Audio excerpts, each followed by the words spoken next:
Mehdi Charki, bonjour. Bonjour Johan. Merci de venir sur notre émission Project It. Est-ce que tu pourrais te présenter très rapidement avant qu'on puisse en fait te connaître un petit peu et découvrir ton métier qui est très très intéressant, qui va intéresser beaucoup de monde, je pense. Ouais.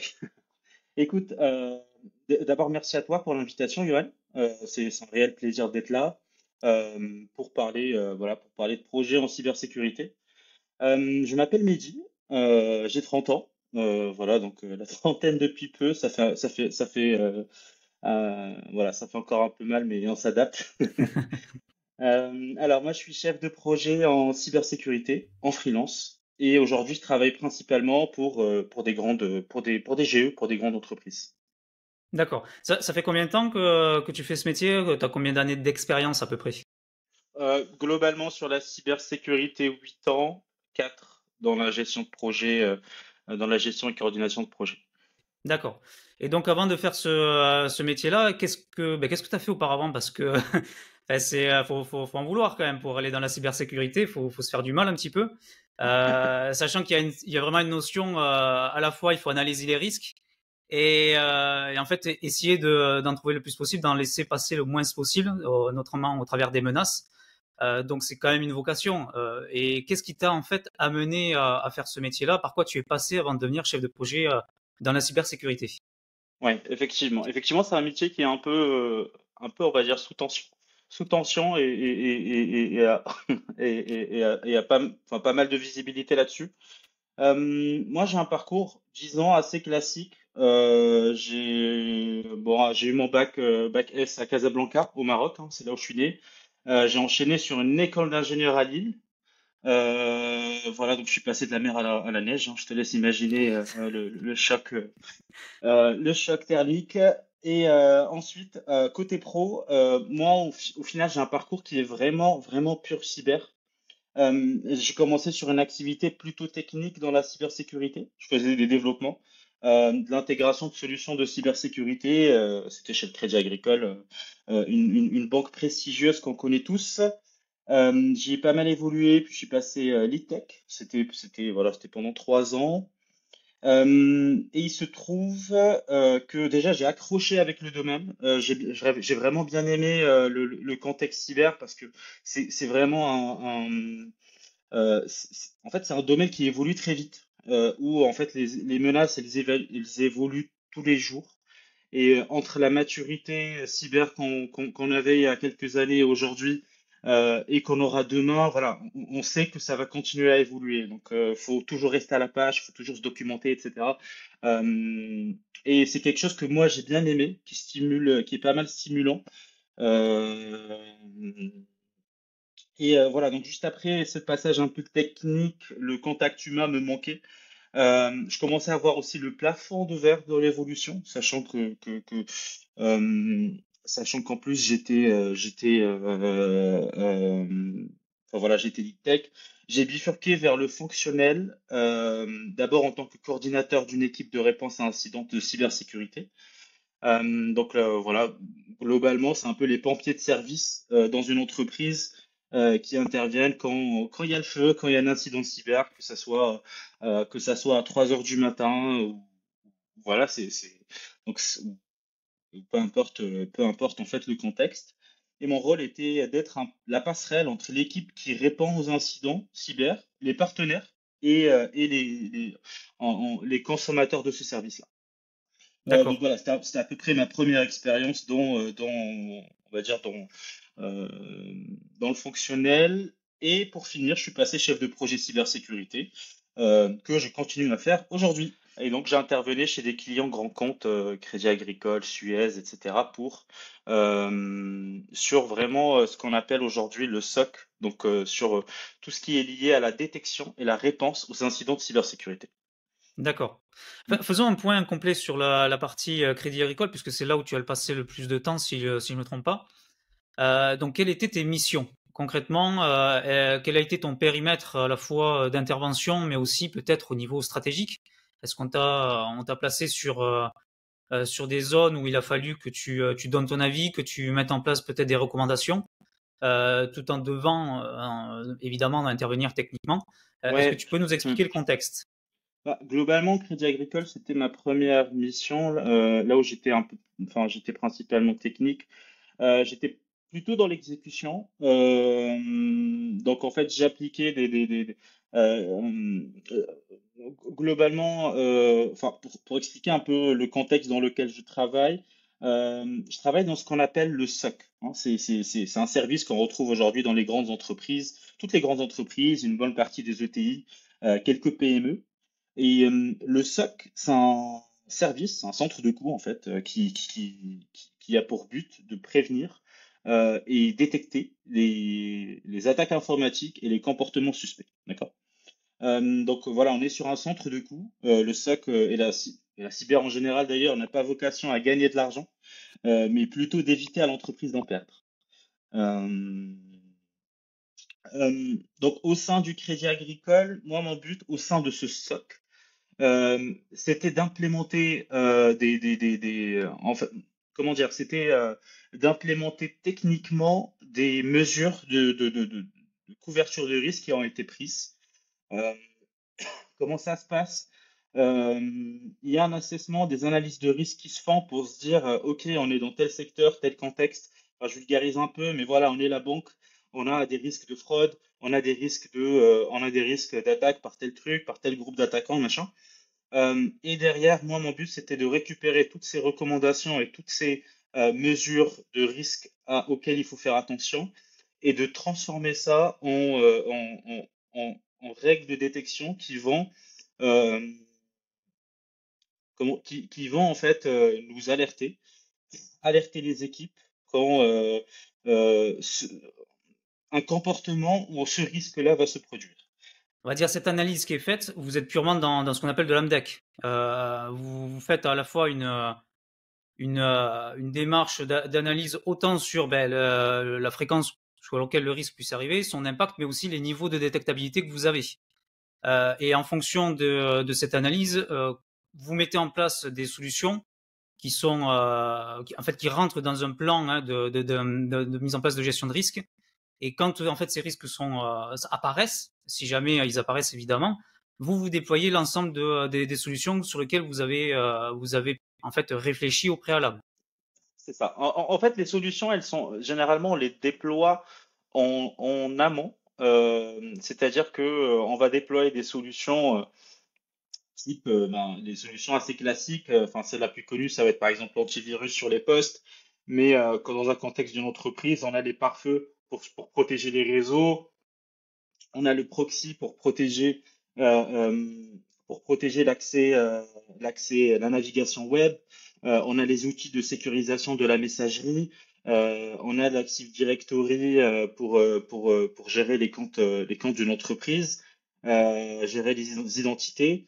On a des outils, par exemple, d'accès distant. Donc, en fait, ces outils-là, de ce qu'on appelle la protection, ils existent déjà. Nous, côté SOC, ce qu'on va faire, on va récupérer la base de l'existant euh, et on va essayer de récupérer les informations, ce qu'on appelle les logs, hein, les événements de sécurité de ces machines-là et de ces systèmes qui sont déjà mis en place pour essayer de détecter en temps réel une menace qui pourrait se produire. Voilà, donc on est vraiment sur l'analyse soit des alertes qui sont déjà mises en place par ces outils-là, soit des signaux faibles. Euh, voilà, donc c'est pour donner un peu l'exemple.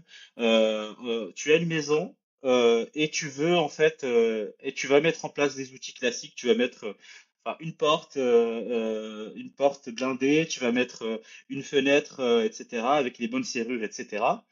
Euh, donc ça, c'est les premières étapes, on va dire la première couche classique que tout le monde a. Et après, en termes d'optimisation, si tu as vraiment quelque chose à perdre, si tu as, je sais pas, de l'or caché, de l'or caché chez toi, bah, tu voudras rajouter en fait d'autres moyens pour te sécuriser. Tu vas rajouter des caméras. Tu vas rajouter un moyen, en fait, un outil qui va te permettre de savoir quand quelqu'un essaie de crocheter ta serrure, un détecteur de mouvement. Voilà, donc c'est tous ces éléments-là que nous, on met en place ça peut être des cendres, voilà, c'est des éléments qu'on met en place pour s'assurer qu'on détecte le moindre comportement qui peut être suspect. Donc en fait, c'est vraiment un projet qu'on pourrait déployer entre guillemets de manière classique. Parce qu'en fait, là, tout ce que tu m'expliques, c'est ce qu'on fait naturellement dans ton projet, que ce soit l'analyse de l'existant, l'analyse de besoin, comprendre en fait l'objectif qu'on souhaite atteindre, la mise en place d'une solution. Et C'est ça. après, bon, il y avait évidemment le déploiement qui nous permet de mettre en place toutes ces solutions. Et derrière, il y a toute une phase de contrôle où en fait on s'assure que ces solutions sont efficaces, que si jamais ça arrive, eh ben, tout ce qu'on a pu entre guillemets pu planifier, ça fonctionne. Et toujours cette notion d'amélioration, bon, continue qu'on retrouve un peu Exactement. partout. Parce que Ouais. évidemment, quand ça marche pas, faut quand même le corriger. Ouais, c'est exactement ça en fait. Un socle, ça vit dans le temps. Donc c'est jamais en fait, il n'y a jamais d'état fini. En tout cas, j'en ai pas vu depuis depuis que je travaille, j'en ai vu plusieurs des environnements, mais il y a pas de socle parfait. On est toujours sur des événements des environnements qui sont évolutifs, où il faut toujours prendre le recul et se dire, attends, est-ce que là, ce qu'on a mis en place, c'est vraiment efficace? Et voilà, on est souvent dans cette remise en question. Des fois, faut accepter peut-être la dure réalité que peut-être c'est pas assez efficace et faut réfléchir autrement. Donc vraiment, c'est un environnement qui vit dans le temps et d'où l'intérêt des projets, qui est peut-être une belle transition là-dessus. Le rôle effectivement d'un chef de projet dans une structure comme cela, c'est d'amener en fait on va dire, d'amener une certaine amélioration de la détection ou des capacités de détection d'une entreprise. Ça se manifeste par plusieurs aspects. Le premier, la plus simple, c'est détecter de nouveaux périmètres. Donc, par exemple, si aujourd'hui le SOC il détecte que la porte d'entrée de ta maison, eh bien peut-être qu'il va devoir détecter aussi la fenêtre. Peut-être qu'il va voilà détecter d'autres en fait d'autres moyens d'accéder, d'autres moyens d'intrusion, etc. Donc ça c'est le premier aspect. Et le deuxième c'est améliorer l'existant. C'est remettre en question tester voilà en continu en fait ce qui est mis en place, remettre en question la logique de détection et euh, et voilà donc c'est vraiment quelque chose qui vit dans le temps et régulièrement voilà tous les ans en fait il y a des initiatives qui sont prises par les grandes entreprises aujourd'hui pour améliorer cette capacité de détection et être donc, au mieux à jour par rapport aux menaces actuelles. Voilà. D'accord. Est-ce que tu as un exemple où il a fallu que tu interviennes sur que ce soit une mission ou même un projet où en fait il n'y avait pas d'existant, où il y avait tout à faire. Tu as dû Mm. mener peut-être une analyse complète Bon, il y a toujours un existant, hein, faut quand même être clair, mais là où en fait il y avait quand même tout à installer, où il n'y avait pas vraiment de Ouais. réelle politique de sécurité mise en place. Ouais. Peut- alors, effectivement, il y a jamais eu de cas où il y avait absolument rien, mais il y a eu des cas où il fallait tout reprendre et tout refaire. Donc ça, c'était peut-être un cas. Bon, je vais peut-être taire le client, mais c'était effectivement dans le cadre d'une reprise d'un service de SOC où en fait on est arrivé, on récupérait le service d'un ancien prestataire. Et un peu en dépilant l'ensemble, en regardant la documentation, ce qui est fait, on se rend compte que la capacité de détection actuelle, elle était quasi nulle, hein. On parle quand même d'une grande entreprise derrière.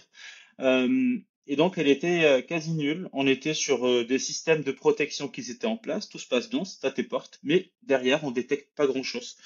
Et donc, il fallait déjà ça, c'est compliqué. Aller voir le client et lui dire, écoute, monsieur le client, ce que tu as mis en place sur les dernières années, bah, voilà, il y a peut-être des petites choses à reprendre, mais il y a pas mal de choses à refaire, le convaincre et amener, voilà, enfin, et on a réussi à amener le client vers cette démarche-là, de vraiment tout reprendre à zéro avec une nouvelle logique, avec une nouvelle stratégie. Parce qu'on fait pas les choses n'importe comment, en fait, il faut vraiment les faire avec une certaine stratégie stratégie de surveillance. Et, euh, et puis voilà, c'est en fait l'exemple typique. Généralement, en fait, les entreprises, elles tombent sur le piège de se dire, bah, en fait, je vais aller récupérer un maximum d'informations, de logs de plusieurs technos. Et en fonction de ces logs-là, on va voir en fait ce qui est pertinent. Et à ce moment-là, je vais mettre en place ma stratégie de détection. Sauf qu'en fait, c'est pas forcément la bonne démarche. La bonne démarche, c'est d'abord partir tout simplement du risque, en fait, qu'est-ce qu'on veut faire? C'est quoi l'objectif? Un peu comme une démarche projet. C'est quoi l'objectif qu'on veut atteindre? C'est quoi le problème qu'on veut résoudre? Et à partir de ce moment-là, découler en spécification technique et arriver in fine à, OK, pour atteindre cet objectif-là, on a besoin de collecter tel journal de log, de récupérer telle information, de mettre en place tel sort sur tel réseau. Et voilà, en ayant cette démarche-là, on arrive sur quelque chose de plus logique et de plus compréhensif et au final plus efficace. D'accord. Donc en fait, c'est vraiment un projet comme on pourrait en retrouver un petit peu partout, hein. Au travers de ce que tu nous racontes, ça confirme bien. Donc je vais être obligé un peu de te poser des questions sur les méthodos qui sont employés, parce que des méthodes ou des approches projet, il en existe plein. Évidemment, il y a tout ce qui est de manière classique, hein, un genre de projet comme ça, on le voit très bien se mettre en place de manière en waterfall, en cascade par exemple. Mais est-ce qu'il y a des possibilités aussi d'utiliser d'autres pratiques? Alors, je pense par exemple aux approches agiles, mais il y en aura peut-être d'autres, hein. Tu vas peut-être nous en parler.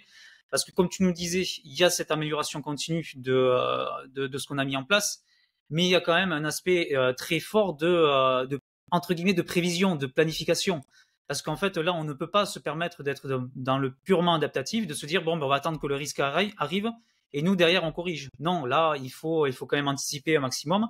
Donc, ça va passer forcément par de la planification, mais est-ce que tu as des exemples concrets Ouais, de pratiques, de méthodes, d'approches qui sont employées, que ce soit de l'agile ou autre chose? ouais. La méthodologie agile, elle a ses avantages et ses inconvénients, dans le sens, moi j'ai connu ça dans certains projets. Elle a ses avantages dans le sens où, comme on est dans un cadre d'amélioration continue, j'ai envie de te dire, le projet d'amélioration d'un SOC, il est infini. Il est presque infini, c'est-à-dire qu'on en voit rarement le bout. Et donc, en fait, la méthodologie agile, elle a un peu cet avantage de dégrossir le travail pour les équipes, faire des sprints, etc., et rendre un peu le travail au quotidien plus ludique. Mais au final, on n'est pas sur une approche produit. Donc c'est clairement pas la méthode qui fonctionne le mieux. Aujourd'hui, ce que je vois en termes de fonctionnement, euh, en fait, il faut combiner plusieurs facteurs. Le premier, c'est d'abord la priorité et la capacité des équipes à implémenter les correctifs, les solutions, etc. Et donc, au quotidien, en fait, on gère ce qu'on appelle un capacity planning. Et en fait, c'est aujourd'hui l'outil qu'on a et qu'on trouve le plus judicieux pour mener à bien le cycle de vie d'amélioration d'un SOC.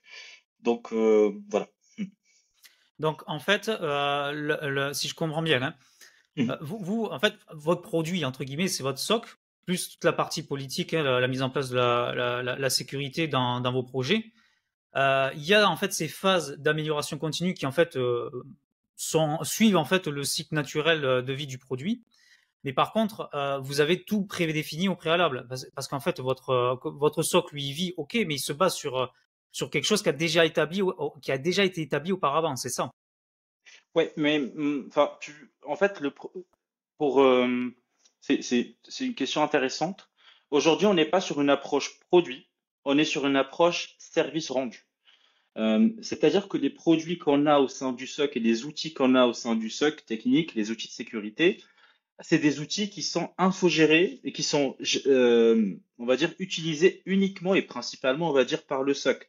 Mais derrière, nous, on rend un service. C'est un service où, voilà, modulo un input qui est les données que l'entité qu'on souhaite superviser va nous envoyer. Nous, on va essayer comment dire, de créer des use cases de détection là-dessus. Et le service qui va être rendu, c'est euh, euh, plus d'heures de sommeil pour le responsable, mais surtout, voilà,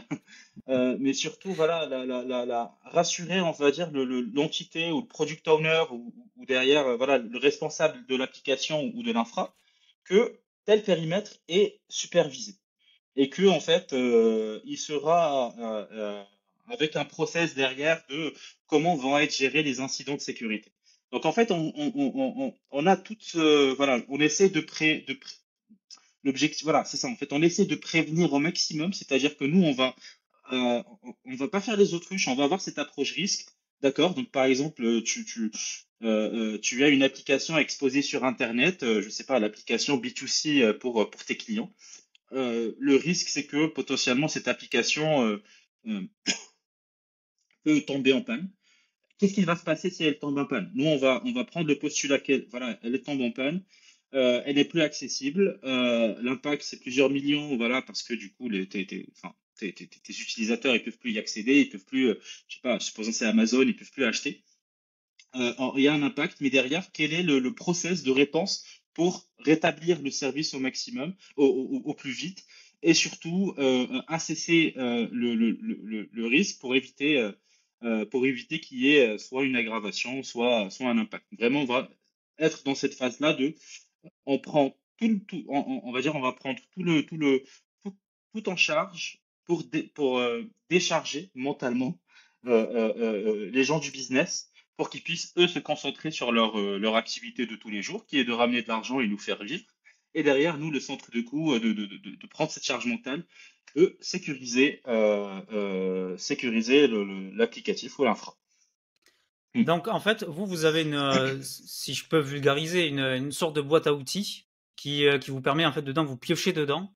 Et en Exact. fonction des demandes hein, de vos différents utilisateurs, des use cases que vous avez détectés, ben, vous allez venir piocher dans cette boîte à outils et mettre en place, en fait, de la prévention, de la mise en place de la sécurité, où vous allez analyser de toute façon les risques hein, qui peuvent intervenir enfin, suivant les différents périmètres ou les différentes zones d'action où vous devez intervenir et vous mettez ça en place. Et vous, en fait, vous êtes un petit peu la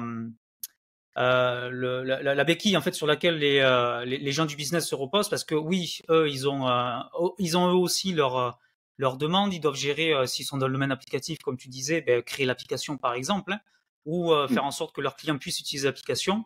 Et vous, derrière, vous assurez que le service rendu par cette application continue à exister. Vous Exact. êtes là, si jamais il y a un problème qui arrive, nous on est là, on prend le relais, et vous serez pas impacté par on va dire, le service qui tombe ou quoi que ce soit.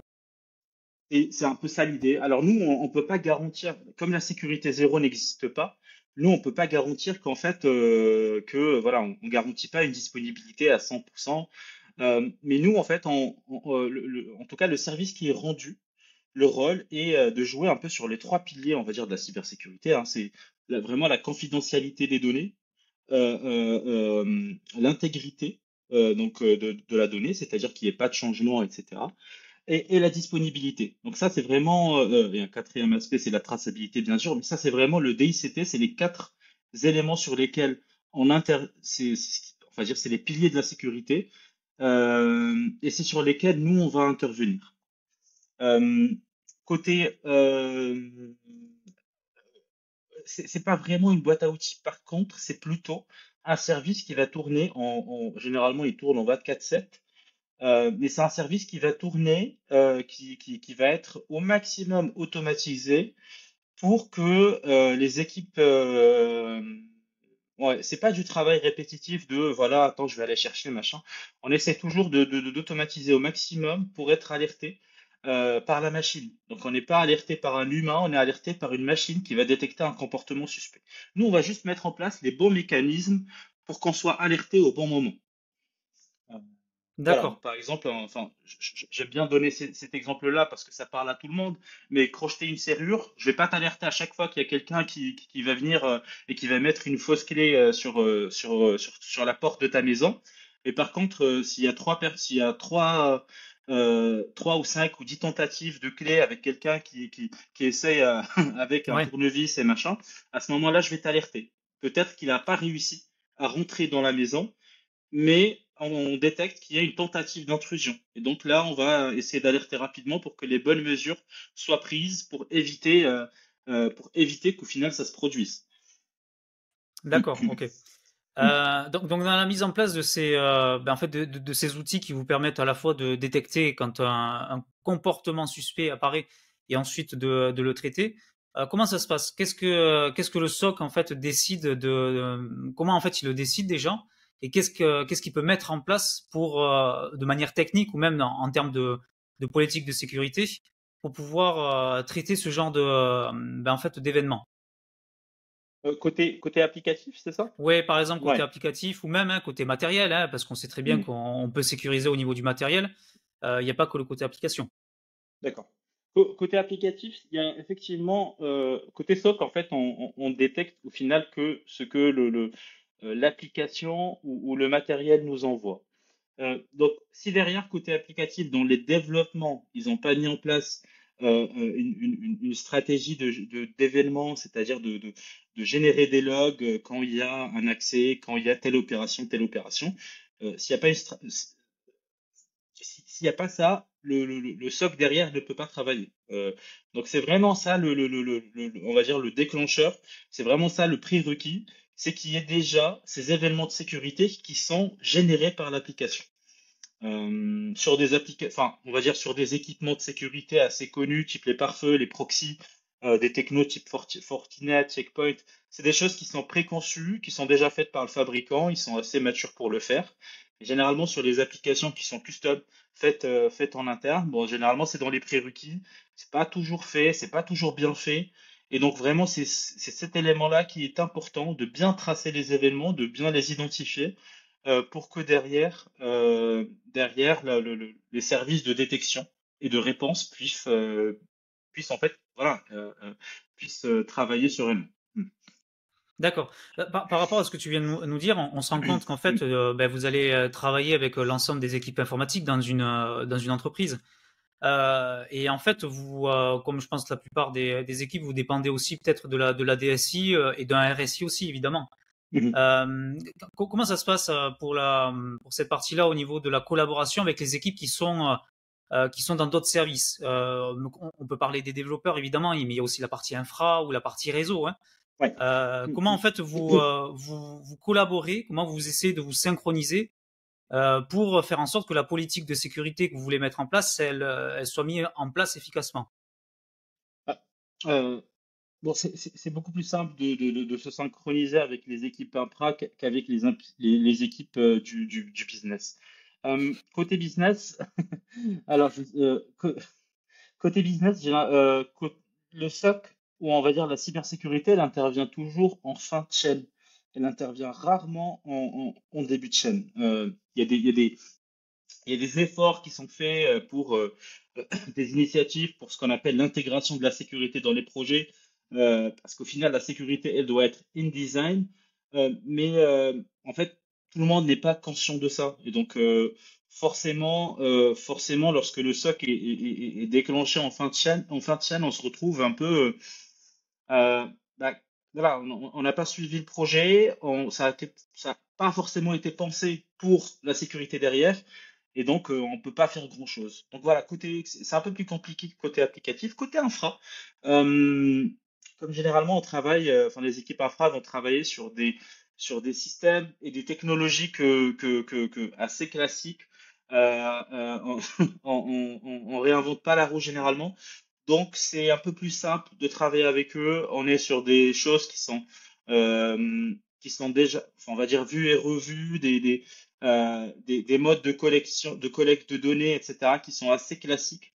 Voilà, donc moi, je m'inquiète pas pour l'infra. Le vrai challenge aujourd'hui du SOC, c'est vraiment l'applicatif, hein. Mais côté infra, ça, à peu près tout le monde aujourd'hui, c'est plus ou moins faire. Ouais. Mm. D'accord. Alors, c'est juste une analyse de ma part. Tu m'arrêtes si je me trompe. Mais comme en fait sur la partie infra, il y a en fait il y a en fait une façon de fonctionner qui correspond avec cette partie SOC, ou que ce soit au travers de la mise en place de l'infra, du matériel ou de cette politique de manière générale. Il y a quelque chose qui vous connecte beaucoup plus facilement.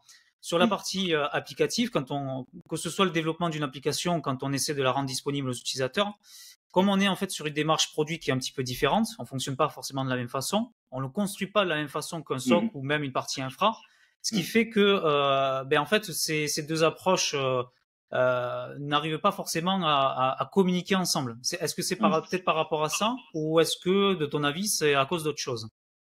tu parles de l'approche déploiement d'une infra et l'approche déploiement d'un produit. Oui, c'est ça. C'est, moi, je pense que c'est lié aux enjeux. Je pense que le business, il a des enjeux que l'infra n'a pas. Le business rapporte de l'argent à l'entreprise versus l'infra qui est un centre de coût. Et donc, en fait, on est sur deux populations qui n'ont rien à voir et ben voilà, et forcément qui n'ont pas les mêmes problématiques. Donc, moi, je le vois hein, je le vois au quotidien, effectivement.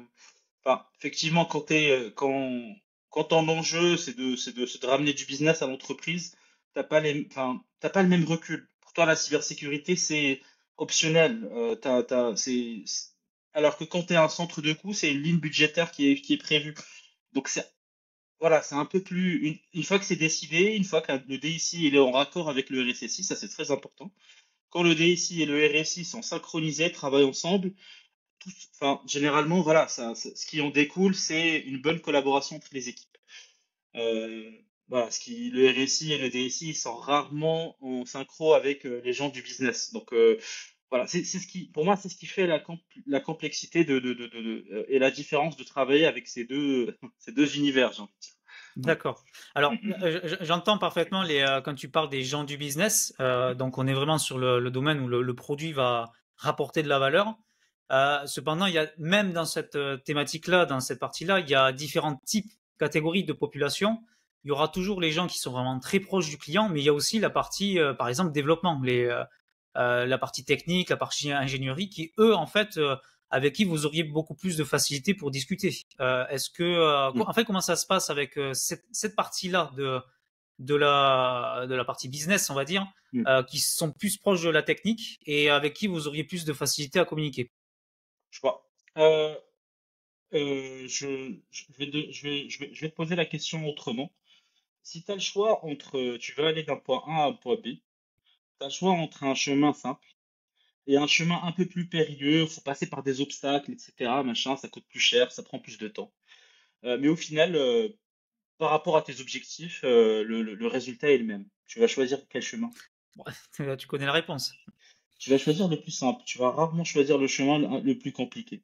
Et c'est ce qui se passe aujourd'hui, c'est que euh, hmm, en fait, le souci, il est au niveau de la vulgarisation que nous, côté sécurité, on peut amener. Je vois souvent, on va souvent parler du risque cyber, mais en mode catastrophiste. Un peu comme aujourd'hui quand on va parler, quand on va entendre des gens parler réchauffement climatique, etc. On est souvent sur, ah, on va tous mourir, machin. Et on est on est voilà, sur un discours un peu catastrophiste enfin, rationnellement, qui peut s'entendre, ça a du sens. Mais lorsqu'on est voilà sur une problématique urgente de je sais pas de survie de la boîte, de faire plus de business, eh ben c'est pas voilà c'est pas la priorité. C'est-à-dire on n'est pas sur l'ordre du philosophique, on est sur l'ordre ok, je comprends ton point, mais là aujourd'hui j'ai des enfants à nourrir. Enfin voilà donc les enjeux que je vois pas forcément aujourd'hui, qui sont un peu loin pour moi, ben, c'est moins prioritaire que remplir mon frigo. Et donc, en fait, c'est un peu ça ce qui se passe aujourd'hui. C'est ce décalage et enfin voilà, voilà, la perception du risque que quelqu'un du métier ne va pas avoir. Euh, et la deuxième difficulté, ça c'est aussi, c'est en fait c'est très complexe de calculer un ROI, un retour sur investissement cybersécurité. Donc, lorsque quelqu'un du business va aller voir un CEO, il va dire, écoute, on va mettre en place telle stratégie de marketing, d'advertisement, d'ads, machin, qui va rapporter 15% plus de ventes par ce canal avec avec des KPI chiffrés, etc. Et ben derrière, enfin, on a plus de facilité à prendre la décision. Mais quand on vient avec, écoute, franchement là, ça va apporter un risque. Alors c'est soit ça va te coûter 2x, soit ça va te coûter X. Mais dans tous les cas, ça va te coûter de l'argent. Mais voilà, mais ça reste de l'hypothétique. Parce que ouais, un centre de coût, enfin, forcément, ça a un coût. Donc la vraie difficulté, c'est de vulgariser et d'arriver aussi à chiffrer et le retour sur investissement de la cyber. Mm. Oui, ce qui est compliqué, parce que comme tu le dis, vous, votre objectif, c'est d'éviter de faire en sorte que la boîte perde de l'argent. Donc en Exact. fait, vous, vos arguments, je vais être un peu cash, vous jouez entre guillemets sur la peur. On joue effectivement sur C'est la ça. peur, ouais. C'est ça, exactement. C'est ça, ouais. Mm, Donc en mm. fait, en fait, les deux arguments sont parfaitement compréhensibles, je pense. Quand on est côté business, évidemment, l'objectif c'est de faire apporter de l'argent à la boîte et ça s'entend. Donc là, l'entreprise va prendre une décision sur ce qui va rapporter le plus d'argent. Et encore une fois, c'est tout à fait normal. Et vous, vous êtes sur un axe, bon, on vous rapportera pas de l'argent, mais par contre, on va vous éviter de vous en faire perdre. Et c'est vrai que je pense que vous, vous avez une notion de subtilité qui est encore plus forte, parce que le client en face de vous, il peut vous dire oui, mais ce que vous me racontez, s'il faut, ça va jamais arriver. C'est ça, exactement. Ouais, c'est que quand ça arrive, c'est trop tard et avant, bah, c'est effectivement, nous, on peut pas prédire l'avenir. Ce qui, comme on peut pas prédire l'avenir, en fait, le décisionnaire, celui qui a le budget, il, il a le choix entre, voilà, soit investir, je sais pas, 1 million d'euros sur un service de cyber, et c'est 1 million de charges qui va être sûr, c'est-à-dire, voilà, c'est entre guillemets une dépense en négatif sûre dans son bilan, soit prendre le risque d'en perdre 5 ou 10, voire pire, perdre son business. Euh, et dans cette, et dans ces, en fait, c'est souvent amené à une question d'argent. Ok, il y a un risque cyber, mais qu'est-ce que je vais perdre? Quel est, d'un point de vue chiffre, qu'est-ce que je vais perdre réellement? Et, et souvent, quand on arrive à estimer ces coûts-là, quand je dis c'est difficile, c'est pas que c'est impossible, hein, mais quand tu arrives à estimer ces coûts-là, soit en donnant des chiffres concrets, soit en récupérer des informations chez les concurrents, etc., qui ont eu ce genre qui ont eu ce genre de situation, eh ben, c'est beaucoup plus simple de discuter. Parce que le décisionnaire parle chiffres, parle pas peur. Généralement, c'est des gens qui sont très rationnels et qui sont pas dans l'émotionnel. Oui, oui. Donc voilà, faut arriver à parler voilà, un langage commun. Et quand on est sur un langage commun, la discussion, elle est beaucoup plus simple. Mm, mm. Ouais, ouais, je vois ce que tu veux dire parce que tu fais bien hein, de le préciser que là, les décisions qui sont prises, c'est pas sur de l'émotionnel, c'est du factuel. Donc oui, vous nous montrez que bon, par exemple, on risque de perdre tant d'argent. Sur quoi vous vous basez pour prendre cette décision? Et en fonction des informations que toi tu apportes, ils vont te dire bon, ben, on prend le risque de les perdre ou pas. Et en fait, on est déjà hein, dans une anticipation de cette gestion de risque. On est dans une étape entre guillemets préliminaire. Hein du cadrage même du projet, déjà on fait de l'analyse de risque dans ces parties-là. Mm. On C'est décide à ça. ce moment-là, est-ce qu'on prend le risque de perdre ces données ou pas. Et la question que moi j'ai envie de te poser, parce que évidemment on parle de chiffres, on parle de voilà, vous risquez de perdre tant d'argent, mais il y a aussi un côté, on va dire, judiciaire. Parce que si jamais, par exemple, une entreprise a des données clients ou a des informations très sensibles, je reviens sur le côté de la banque, et qu'elle commence à perdre des données ou elle se fait attaquer, il y a des informations qui sortent, il y a un risque aussi au niveau de la justice qui peut se poser. Il y a des gens qui peuvent porter plainte parce que le système n'était pas sécurisé, etc. Est-ce que ça, par exemple, c'est des informations que tu apportes à tes clients et qui te permettent de faire un petit peu pencher la balance de ton côté? Euh, Aujourd'hui, il y a, depuis quelques années, il y a le RGPD qui a été mis en place. Donc pas besoin de revenir là-dessus. Je pense que tout le monde est aujourd'hui sensibilisé sur les RGPD. Et le gros changement en fait que le gros changement qui a été apporté, c'est des sanctions qui sont concrètes, assez sévères sur quand il s'agit de données personnelles. Donc en fait, on redonne un peu de la valeur à la donnée personnelle. Enfin, ça, je ne veux pas rentrer sur l'utilité, etc. Si ça apporte plus de bien que de mal, etc. Ça, c'est pas, enfin, je rentre pas forcément dans ces discussions. Bien sûr, il y a des, mais globalement, le fait qu'il y a un impact réel avec des sanctions réelles, je remarque effectivement que on y apporte plus d'attention. Tout le monde en parle, directement ou indirectement, mais voilà, tout le monde en parle. Aujourd'hui, les sanctions côté RGPD, elles s'appliquent pas mal aux gros portefeuilles, moins aux petites. Enfin, voilà, les petites, elles arrivent encore, elles arrivent encore à s'en sortir parce qu'elles sont pas encore intéressantes euh, Financièrement? pour voilà, financièrement pour ceux qui viennent collecter. Mais globalement, quand il y a des sanctions concrètes et il y a quelque chose de concret, on fait les actions. Et donc voilà, RGPD, c'est entre guillemets un risque concret. On sait si on perd des données, ben, on va payer une amende. Ben, on fait ce qu'il faut pour que ça n'arrive pas. Oui, Voilà. Donc, par contre, un attaquant hypothétique ou un employé malveillant qui veut se venger un peu, ou qui veut vendre de la donnée à la concurrence, généralement, ça, on n'a pas envie de le croire et on le voit pas forcément. Donc, c'est pas. En fait, c'est simple, ça reste de l'hypothétique, hein, on n'arrive pas à le visualiser. Donc, forcément, ça, c'est plus dur à parler chiffres et concret quand c'est quelque chose d'hypothétique. oui, je vois. Mm, mm, mm. Et donc en fait, c'est ce qui t'a amené petit à petit à parce qu'en fait, on a parlé évidemment, c'est l'ensemble des activités que tu as pu mener en tant que salarié, mais à la fin, tu as décidé, comme tu disais au début, de devenir freelance. Donc en fait, aujourd'hui, Exact. c'est toi qui apportes du consulting à ce genre d'entreprise pour les aider à mettre en place leur politique de sécurité sur différents niveaux. Est-ce que tu pourrais nous parler un petit peu, qu'est-ce que tu fais concrètement? Ouais. Bah, en fait, l'avantage de passer freelance, c'est que on parle plus de poste ou de ce que tu occupes. Mais aujourd'hui, moi, je parle de quel est le pain point que je résous quand j'arrive dans une entreprise. Euh, et aujourd'hui, après plusieurs itérations, j'ai réussi à définir le pain point que je résous. Euh, En fait, pour qu'un système fonctionne correctement, il y a besoin de trois volets: le technique, le process et l'humain. Donc ça, surtout dans une grande entreprise, donc ça, c'est vraiment les trois volets là. Et moi, vraiment les postes sur lesquels j'interviens, c'est principalement l'humain et une partie de process. Euh, donc voilà, je ne suis pas une bête technique, je vais pas mettre en place les correctifs, etc.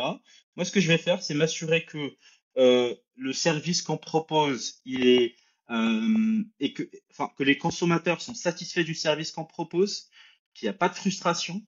Je vais essayer comme on est dans l'amélioration, donc je suis souvent en discussion avec les consommateurs de ce service. Donc quand je dis consommateur, c'est par exemple dans un grand groupe, ça va être les entités, etc., qui viennent envoyer leurs données, les applications. Donc, essayer de récupérer ces frustrations-là et grâce à ça, identifier des leviers d'amélioration de notre service. Et donc et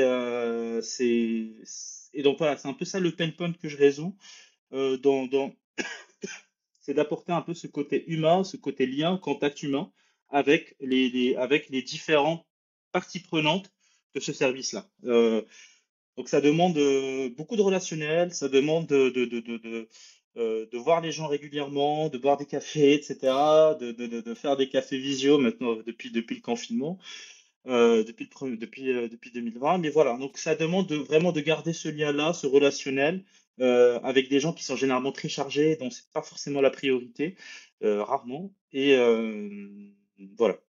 D'accord. Donc Mm, toi, mm. tu interviens sur en fait une partie, comme tu disais, humaine et process, donc aussi un gros socle, je pense, fonctionnel en fait comment la politique va permettre de rendre service à l'entreprise et toutes les recommandations que tu donnes, plus l'accompagnement, je pense que tu dois proposer, permettent ensuite aux équipes techniques d'installer ce qu'il faut pour pouvoir assurer le service à rendre par la politique de sécurité. Ouais, exactement. Exactement. En fait, je couple ça avec un bon vernis cyber que j'ai derrière, de par mon expérience, et donc j'arrive facilement à discuter et à m'intégrer dans un SOC et dans des équipes au sein d'équipes techniques, parce que j'ai eu ce vécu-là. Et effectivement, c'est un peu le lien entre les entités qui vont. Enfin, je parlais tout à l'heure de capacity planning, mais en termes d'amélioration, c'est à peu près pareil. Récupérer un peu les différents besoins, moi derrière, statuer qu'est-ce qui serait le plus prioritaire avec le management, etc. Et ensuite, découler ça en actions concrètes pour améliorer les actions, que ce soit de détection, que ce soit de reporting, pour que le service soit le plus optimal et surtout et aussi le plus visible. Il ne s'agit pas uniquement de rendre un service, il s'agit uniquement que d'améliorer la valeur perçue de ce service-là. Donc voilà, rendre le couplet en fait et la valeur réelle et la valeur perçue. D'accord. Tu disais là, il y a quelques secondes que tu n'étais pas une bête technique. Pourtant, on pourrait amener à penser que dans un domaine comme la cybersécurité, il faudrait être une bête technique. Qu'est-ce qui en fait te permet de, quand je dis permet évidemment de manière positive, hein, de pouvoir dire que c'est pas forcément nécessaire d'être une bête technique pour travailler dans ce genre de domaine. Euh, la cyber, c'est un domaine assez particulier où, en fait, il n'y a pas besoin d'être un expert absolu. Dans le sens où, quand je dis bête technique, voilà, il n'y a pas besoin de connaître toutes les, comment dire, tous les protocoles, Les il n'y a pas technologies. besoin de voilà, toutes les technologies, la maîtrise des technologies, etc. Le fait de l'avoir fait, c'est un vrai plus parce que en fait, ça facilite pas mal les choses. Le fait de ne pas, en fait, vraiment la qualité qui va être la plus importante, c'est comprendre ce que le service rendu. Donc, comprendre les problèmes que le service résout, les objectifs qu'on fait, et ensuite être en lien et comprendre, on va dire, les besoins enfin, voilà, des gens de l'applicatif ou de l'infra ou les entités. Mais voilà, avoir le bon niveau de connaissance pour les comprendre, mais pas besoin d'avoir le niveau d'expertise pour appliquer pour appliquer derrière les correctifs. En fait, je trouve que euh, l'expertise technique, c'est quelque chose qui est très important. C'est un peu on va dire le maillon qui est très important voilà, faut bien que ça soit fait. Euh, mais il faut coupler ça avec, ok, on sait faire, c'est très bien. Mais maintenant, qu'est-ce qu'on fait exactement? Et en fait, c'est amener, moi, ce que j'essaie d'amener, c'est ce côté-là, c'est-à-dire identifier là où c'est vraiment important, là là où il faut faire les efforts. Et voilà, donc c'est un peu ça l'idée. D'accord. Ça fait combien de temps que tu es freelance maintenant? Ça fait 3 ans. D'accord. Est-ce que tu peux nous parler de quelques missions que tu as peut-être pu effectuer? Bien sûr. Généralement, c'est des missions qui sont assez longues, hein. Donc, j'ai effectué une mission d'1 an dans le secteur bancaire, où bon, tout simplement c'était gérer en fait le capacity planning des intégrations en fait d'un SOC et aussi proposer des améliorations enfin voilà, regarder la tendance actuelle et proposer des améliorations de, voilà, comment est-ce qu'on pourrait passer d'un niveau de maturité A à B sur certaines menaces. Donc ça, c'était une mission que j'ai effectuée et globalement, c'est des missions assez longues parce que l'avantage de la cyber et du SOC, comme on est toujours en amélioration continue, il y a toujours besoin de projets, il y a toujours besoin d'intégrer de nouveaux périmètres, il y aura toujours besoin d'améliorer l'existant, la manière de détecter, etc. Donc, globalement, on va dire, c'est pas, au jour le jour, on n'a pas l'impression que c'est routinier, parce qu'en fait, ça évolue, mais c'est toujours la même chose, c'est des éléments pour améliorer les niveaux de maturité. Ouais, c'est globalement, entre guillemets, hein, les mêmes étapes par lesquelles tu vas passer, mais il y aura toujours une espèce de singularité dans chaque projet que tu vas mener. Le problème que tu vas constater sera pas forcément le même, et même si par aventure c'est le même, la solution sera peut-être pas la même, parce que les contextes Exact. sont à chaque fois différents. Exactement. Bah, des fois, il suffit qu'il y ait pas les mêmes interlocuteurs, qu'il n'y ait pas les mêmes problématiques. Dès que le secteur change, bah, forcément, c'est d'autres enjeux et d'autres priorités. Voilà. Donc, effectivement, ouais, le process est le même, mais pas la finalité et pas le service rendu. Ouais. D'accord. Comment tu travailles en termes organisationnels? Est-ce que par exemple tu fais du visio? Est-ce que tu fais bon, tout à distance par exemple? Ou est-ce que tu te déplaces directement chez le client, tu restes chez lui pendant 6 mois, un an physiquement dans ses équipes? Comment tu t'organises? Ben écoute, aujourd'hui c'est assez hybride. Donc il y a des sessions il y a des sessions, des moments où je suis en télétravail, des moments où je suis effectivement présent chez le client. Euh, Là peut-être c'est moi qui va te retourner la question, mais aujourd'hui j'ai un peu l'impression que lorsqu'on est dans une entreprise où où il n'y a pas la culture du full remote, la majorité des interactions, on va dire, se font, on va dire, informelles, on va dire, elles se font en physique. Il ne faut pas à distance. Et j'ai l'impression que quand il n'y a pas cette culture des full remote, c'est compliqué de mener ses applications, enfin, pardon, de mener ses projets en étant à distance. Voilà, c'est un peu mon position actuelle, mais j'aimerais bien être challengé là-dessus par rapport à. J'ai vu sur LinkedIn que tu es en full télétravail, donc ça m'intéresse. Bah, après, comme on n'est pas sur un même domaine, je veux pas dire que je peux pas comparer, mais c'est vrai qu'on est dans des contextes différents. Mais par contre, oui, je te rejoins, c'est-à-dire il y a certains moments, c'est très compliqué de pouvoir travailler à distance sur certains points. Moi, je sais que sur le périmètre où j'interviens, je reste dans la formation ou dans le consulting autour de la gestion de projet. Je peux le faire à 100% à distance. Il y a aucun souci par rapport à ça. Par contre, si je suis amené à travailler sur des missions un petit peu comme toi, là, ça va être compliqué d'être à 100% à distance. J'aurai toujours la nécessité de me déplacer une ou deux fois par mois sur certains points en fait où le client se trouve, pour pouvoir l'aider, pour pouvoir discuter avec les gens, et puis aussi hein, manière de se montrer un petit peu pour montrer que tu existes, hein, tu vois. Ouais, Mais mais c'est vrai que c'est. c'est Ouais. très compliqué. Hein, je te confirme quand une entreprise n'a pas cette démarche 100% full remote, de pouvoir toi-même interagir à 100% full remote. Tu seras obligé en fait à chaque fois de te déplacer ou de discuter avec eux parce que il y a toujours besoin pour eux de. Je pense que derrière c'est un petit peu aussi du contrôle, de voir, de te voir présent, etc. De constater que tu fais ton travail. C'est peut-être une possibilité aussi. Hein. Pas forcément. Enfin, j'ai été pas mal. Enfin, j'ai eu la chance en fait de baigner récemment dans des contextes où on est objectivé résultat, pas Oui, objectivé présence. Donc ça aussi, c'est quelque chose qui moi m'importe beaucoup encore une fois, hein, est-ce que c'est le chemin simple ou difficile? Si l'objectif c'est juste d'être présent et de faire semblant d'être là, bah, en fait, on va tendre vers ça. Mais moi, je préfère les contextes où on est objectivé résultat. Au moins, on se concentre sur les choses qui sont importantes et moins sur les choses qui sont, enfin, moi, qui me paraissent moins importantes. Le lien oui, qui humain, sont pour moi, je futiles, le ouais. vois pas.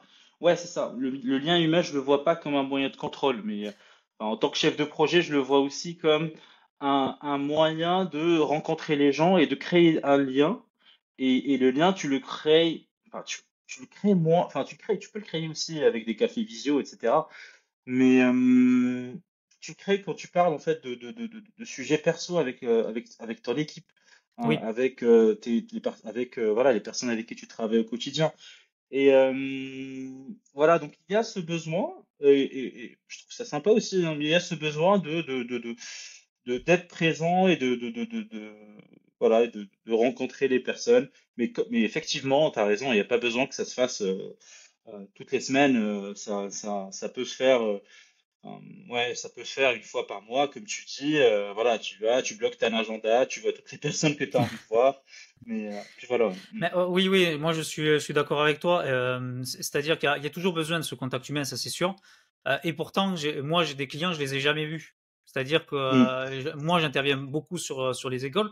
Je fais pas que de la formation avec eux. Je fais de la vraie gestion de projet. C'est-à-dire que D'accord. je viens pas juste faire mon cours et je repars. Ouais, d'accord. Ça fait des années que je travaille avec certains et ça va au-delà. C'est le cadrage de la formation, c'est qu'est-ce qu'on peut leur apprendre. Je les aide même parfois à revalider leur certification pour qu'ils puissent les reproposer, les revendre, etc. Ça, c'est quelque chose que je fais aussi.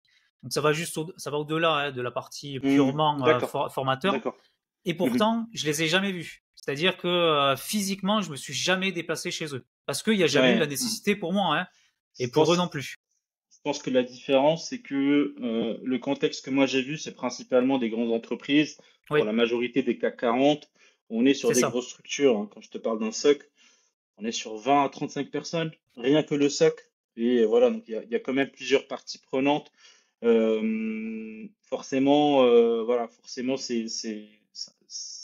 c'est dur c'est plus simple quand on voit les gens physiquement. Mais effectivement, sur des plus petites structures, des écoles, etc., là, pour le coup, il y a pas de question à se poser. C'est Effectivement, on fait ça. au plus pratique, au plus simple, et il n'y a pas forcément besoin d'être. Je pense que ça dépend encore une fois vraiment. Ouais, effectivement, je disais la culture de la boîte, mais aussi de la complexité de la structure. Oui, tout à fait. Euh, hmm. Sachant que aussi, c'est par rapport à tes propres besoins, hein. Moi, par exemple, si jamais je suis amené à travailler une mission, il n'y a aucun problème pour que je me déplace une fois par mois, 2 fois par mois, il n'y a aucun souci. Parce qu'après, c'est vrai que moi, il faut que je prenne l'avion, je n'habite pas en France. D'accord. Mais par contre, ça me dérange pas parce que je sais que c'est nécessaire pour effectuer Hmm, le hmm. projet, pour faire les tâches, etc. C'est tout à fait nécessaire. Mais c'est vrai que quand on me demande, ah oui, ben, en fait, il faudrait venir pour 3 mois effectuer la mission directement physiquement, non, pour moi, Ouais, ça rentre pas dans mes objectifs. il y a pas d'intérêt parce qu'effectivement, ça te demande plus de contraintes qu'autre chose. Vu que t'es pas en France, ça te demande plus de contraintes qu'autre chose. Donc toi, par rapport à ton activité, en fait, tu te fais connaître comment? Parce qu'il y a, quand tu penses que tu le sais très bien, parce que je suis passé par là aussi. En plus, je pense qu'on a à peu près le même niveau d'expérience par rapport à ça. Le plus dur, c'est quand même de se faire connaître et de vendre en fait la prestation. Parce que le client, lui, bon, il a le choix entre 10 000 experts autour de lui. Et toi, tu es là pour essayer de faire un petit peu la différence. Donc, en fait, il faut que tu fasses du marketing et que tu essaies de te vendre. Comment toi, tu procèdes pour proposer tes services, te rendre visible et faire en sorte qu'ils te choisissent à toi plutôt qu'un autre? Très, très bonne question. Euh, Aujourd'hui, on est sur, enfin, c'est contextuel au marché. Mais enfin, moi, en tout cas, je suis sur un métier assez niche, en fait. C'est-à-dire que on va dire un profil technico-fonctionnel qui a un bon vernis cybersécurité, qui sait de quoi il parle, en fait, qui a un bon relationnel, qui parle plusieurs langues, je parle anglais, espagnol. C'est généralement le profil parfait pour un chef de projet cyber. Donc j'arrive en fait quand je passe des entretiens de mission, etc., à bien sortir du lot. Et donc ça, c'est vraiment le point positif. Mais voilà, c'est propre au marché parce qu'aujourd'hui, euh, enfin, ça va peut-être évoluer, mais il y a un vrai manque de chef de projet cyber. Il y a Open Classroom qui a sorti sa formation il y a quelques mois. Donc ils ont aussi flairé l'opportunité. Ils ont sorti leur formation il y a quelques mois pour devenir chef de projet en cybersécurité. Euh, mais je sais que j'ai eu une présence à un moment donné sur LinkedIn. Je continue de l'avoir à travers des posts, etc. Et je suis en train de développer un podcast voilà, enfin, où je vais en fait aller interviewer, bah, comme tu fais aujourd'hui, mais moi ça va être Très, des très bonne professionnels. idée, hein? Ouais, ouais, c'est ça, de la cybersécurité. Et donc ouais, je ressens effectivement ce besoin d'avoir une présence en ligne et d'avoir en fait des références qui soient en ligne. Et généralement, quand on est présent sur Internet, quand on partage du contenu, bah, ça fait office de référence en fait. Ça fait office euh, Ouais, comment ça te dire? rend légitime. Ils C'est peuvent ça. s'appuyer sur ce que tu as produit pour avoir une meilleure décision et se dire, bon voilà, cette personne-là, comme je disais tout à l'heure, elle existe. Ouais, et c'est surtout que, en fait, tu vas pas partager du contenu si toi, tu te sens pas légitime. Enfin, Mhm. c'est quand tu te sens confiant pour partager sur un sujet que tu le fais. Si aujourd'hui, moi, je vais parler de SOC et de cybersécurité, c'est parce que je me sens confiant et légitime, et ça va se voir à travers les épisodes, etc. Par contre, je me vois pas aller faire un podcast sur la sophrologie, parce que je vais m'arrêter au bout d'un demi-épisode donc ouais, effectivement, la régularité et le contenu, ça donne cette valeur perçue de, OK, cette personne maîtrise son sujet, elle est là, et donc ça passe le premier filtre de, est-ce que c'est la bonne personne ou pas? Est-ce que elle vaut le coup qu'elle m'affiche ou pas? Donc ouais, j'imagine que c'est ce que tu constates toi à travers ton podcast. Ben, Hmm. disons que moi, je vais être très franc, hein, la partie gestion de contenu que je produis me ramène pas directement hein, des clients. Par contre, je te Exactement. confirme que ça va venir asseoir ma légitimité parce qu'il y en a certains qui, quand ils m'ont découvert, qui étaient intéressés par mes services de formation et de consulting, je discutais un peu avec eux, que je leur disais voilà, moi j'ai un podcast, je fais du contenu, etc. Ils sont allés l'écouter ensuite. Et c'est vrai qu'on dit mais c'est très bien ce que vous faites et c'est vrai que bon au travers de ce que vous proposez, on sent que il y a une vraie entre guillemets expertise derrière. Et c'est vrai que tout ça, ça aide vraiment à asseoir une certaine légitimité quand toi tu te mets en position en face du client et dire ben moi je peux résoudre votre problème. C'est ça, exactement, Mais, exactement. mais pour l'instant, comment tu les as trouvés, tes autres clients? Tu les as simplement démarchés? Tu as répondu à des missions, par exemple, sur Malte? Ou comment tu as Ouais, fait? c'est ça. Ouais, c'est Non. ça. En fait, j'ai répondu à des missions sur Malte, Freework, etc. Et donc là, aujourd'hui, j'arrive à trouver des missions comme ça. J'arrive à choisir mes missions, donc ça, c'est aussi important. Mais je vois aussi que plus le contexte enfin, on va dire, le contexte, il évolue. Et le confort qu'on a aujourd'hui, on pourrait ne pas l'avoir dans 3 ans. Et donc, effectivement, là, aujourd'hui, ça se passe bien. Mais là, je ressens l'intérêt, effectivement, de partager du contenu et d'investir du temps et de l'énergie pour le faire. J'imagine que voilà, c'est du temps qui est bien investi parce qu'au final, c'est que des rencontres comme on peut avoir là aujourd'hui. Et voilà, c'est un investissement qui est généralement bien rendu.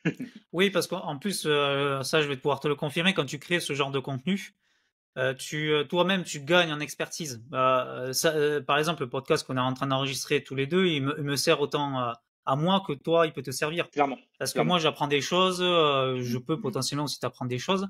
Et tout ce que tu vas pouvoir créer, même en termes de contenu, tu parlais de légitimité et de dire, ben moi, je vais m'attaquer à un sujet que je maîtrise. Si tu maîtrises pas ton sujet, tu crées pas de contenu. Donc, tu vas toi-même t'auto-former ou tu vas essayer de trouver les informations pour être sûr que ce que tu dis, ce ne sont pas des bêtises. Et en fait, ça a un effet positif puisque toi, tu te formes et tu gagnes en connaissances et derrière, quand tu l'appliques, ben, tu gagnes en expertise. mm. Et ça sert à ça aussi, hein, la gestion de contenu, quand tu en crées, ça te permet de pouvoir monter facilement et assez rapidement, je trouve, hein, en plus en compétences. Et Ouais. il y a tout à gagner à mettre ça en place. Ouais. Ah ouais, Euh, tu prêches un convaincu. Ouais. Mm, mm. donc là, tu commences à mettre ça en place. Et comment tu vois un petit peu ton activité pardon, dans quelques temps? Parce que là, je pense que tu as ton portefeuille de clients. Généralement, soit les missions sont longues, soit des fois c'est missions courtes, mais à mon avis, ils doivent te rappeler peut-être assez régulièrement. Mais toi, tu vois comment ton activité? Parce il y a des choses, comme tu dis, que tu arrives à anticiper. Par exemple, on pourrait très bien parler de l'intelligence artificielle qui commence à se démocratiser. Par rapport à ton métier, peut-être que tu vas en retrouver. Donc toi, comment tu vois tout ça dans quelques temps? Ouais. Moi, je pense que dans quelques temps, on aura effectivement, pour moi, l'intelligence artificielle, à terme, ça va effectivement remplacer une bonne. Ça va pas tout remplacer, hein. Enfin, je pense qu'on se fait pas mal de peur. Oui, Mais ça va faciliter le travail et ça va un peu comme Internet est arrivé, on a pensé que ça allait remplacer des métiers, mais non, en fait, ça a juste fait que les gens peuvent prendre 5 fois, 10 fois plus de marché, et donc voilà, en fait, ça a ouvert, ça a en fait débloqué enfin, comment dire, ça a permis en fait de débloquer certaines barrières. Et donc pour moi, l'intelligence artificielle, ce sera un outil qui va être utilisé c'est un levier qui va être utilisé pour faciliter certaines tâches. Voilà, l'intelligence artificielle, sans l'humain qui est derrière, on va dire, elles peuvent pas faire grand-chose. Il faut quand même toujours la prompter, etc., machin, mettre à jour le truc.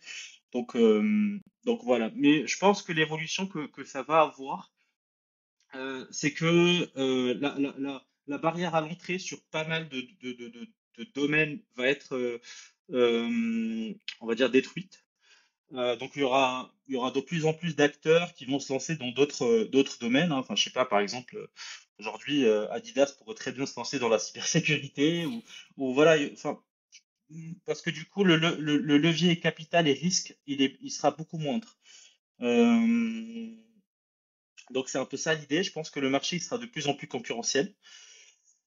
Et donc il faut, pour moi, enfin, je vois mon évolution plus on va dire se démarquer soit humainement, c'est-à-dire qu'en fait que les gens se disent je veux travailler avec cette personne-là parce que humainement, humainement, euh, voilà, humainement ça match et voilà, donc d'où l'intérêt du contenu, etc. La présence sur Internet, pour moi, c'est quelque chose qui est primordial et qui va être de plus en plus importante pour se démarquer. Et, euh, et puis voilà. Donc voilà, je pense que ça va être concurrentiel, mais c'est de bon augure parce que du coup, ça va. Moi, j'ai toujours vu les difficultés comme un levier pour s'améliorer. En fait, on en devient que meilleur. Quand quand tu arrives et que tu as du mal à trouver un emploi, bah, ça te force à faire 3 fois plus d'efforts. Mais en faisant 3 fois plus d'efforts, du coup, tu deviens meilleur. Mhm. Et donc, je trouve que ça va être que du positif. Enfin, voilà, on va voir, hein. En tout cas, à titre personnel, j'espère en tout cas, je vois ça comme d'un bon œil, comme quelque chose qui va être positif et qui va rendre le parcours un peu plus compliqué, mais, mais qui te rendra au final plus résilient et plus efficace et ça permettra d'avoir des services de meilleure qualité. Ok. Mm. Très bien. Bon, on arrive gentiment sur la fin de l'interview. J'ai encore deux, trois questions à te poser. Est-ce que tu aurais dans le domaine de la cybersécurité, peut-être des outils que toi tu utilises de manière régulière? Alors, quand je parle d'outils, pas forcément des outils techniques, hein, mais des outils qui te permettent de prévenir les menaces, les risques ou même de les gérer. Tout à l'heure, par exemple, j'ai parlé de l'AMDEC, qui est un outil d'analyse des risques. Est-ce que toi, tu as on va dire, dans ta sacoche, des outils que tu aimes utiliser, qui te permettent de faire ton métier et que tu conseillerais à ceux qui nous écoutent? Euh,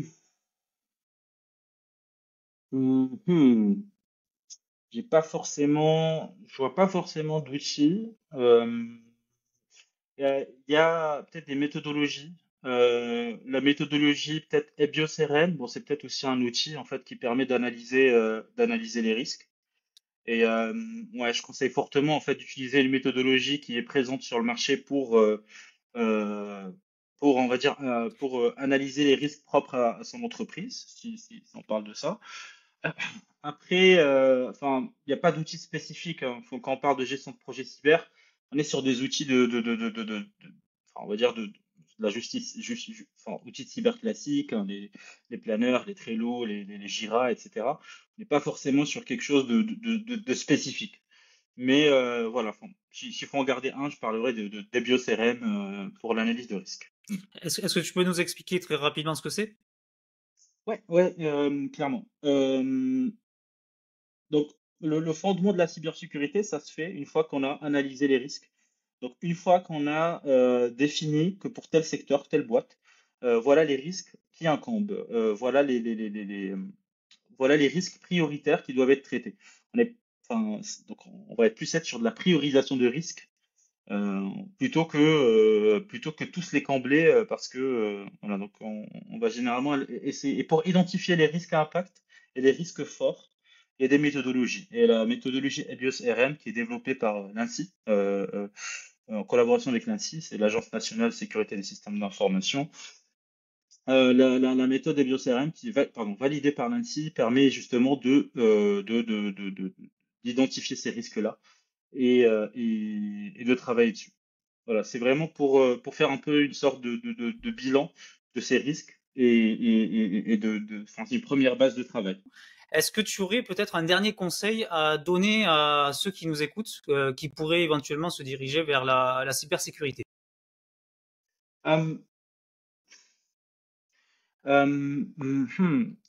Peut-être un conseil un peu plus général, c'est euh, en fait, si on veut se diriger vers la cybersécurité, il faut d'abord être certain qu'on veut se diriger vers la cybersécurité.